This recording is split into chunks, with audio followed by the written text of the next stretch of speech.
Hi, I'm Lily Hooper, and today I'll be presenting some of my recent findings and work in regards to the Medical Staffing Agency.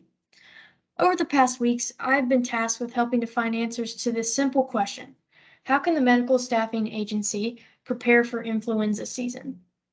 It's their job to allocate resources, otherwise known as temporary staff, to these medical clinics and hospitals, helping to ensure that patients receive proper care during times of high influenza rates. Throughout this analysis, I searched for answers to the questions below. When is influenza season? What states suffer the most? How many, where, and when should these additional staff be sent? On the map to the right, you can see 6 states shaded. These states represent the states that had the highest influenza death rates in all age groups from years 2009 through 2017. Just to give you an idea of the death rates compared to the populations, you can click on these states and view this data.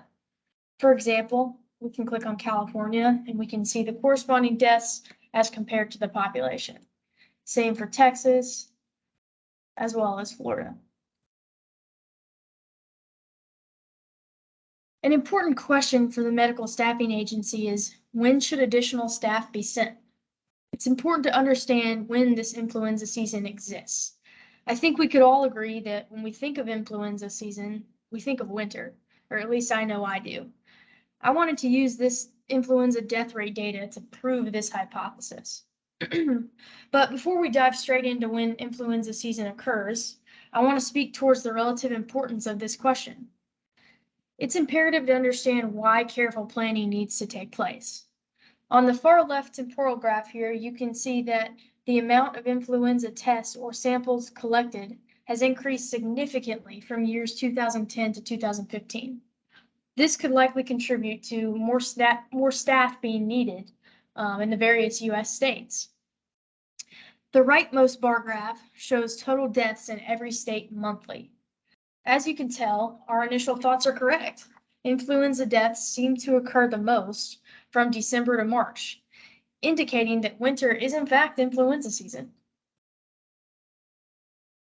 Next, I'm going to talk a little bit about a key demographic in my analysis. In an attempt to better understand what populations are impacted, I analyzed the elderly age population, so that would be 65 plus. I found a strong correlation between the age of an individual and the death rate.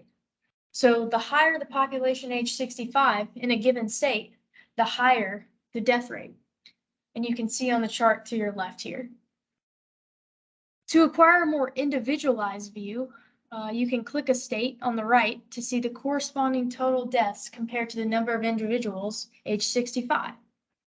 Let's do an example. For example, you can see that Florida has a strong correlation, as well as other states, such as Michigan, or even Oregon. Note that the states shaded darker have greater populations over 65 plus. Lastly, I want to go over a few key findings. So I found that states such as California, New York, and Texas suffered the most deaths from influenza. It's possible that the staffing agency should send more individuals to these states. States such as California, Texas, and Florida have high vulnerable populations, individuals age 65 plus. Lastly, according to the data, true influenza season is from December to March. It's important that the staffing agency is aware of this so they know when to send these additional staff. While these findings are important to helping the staffing agency allocate their extra employees, there are some next steps. Further analysis could be completed to better understand any additional variables, such as the impacts of vaccination rates. All of the current analyzed variables should be assigned a weight, indicating order of importance when allocating additional resources to these various states. For future purposes, the data should be updated and tracked to ensure accuracy and importance of these variables. Thank you for joining and listening to my findings today. I hope that you have a great week.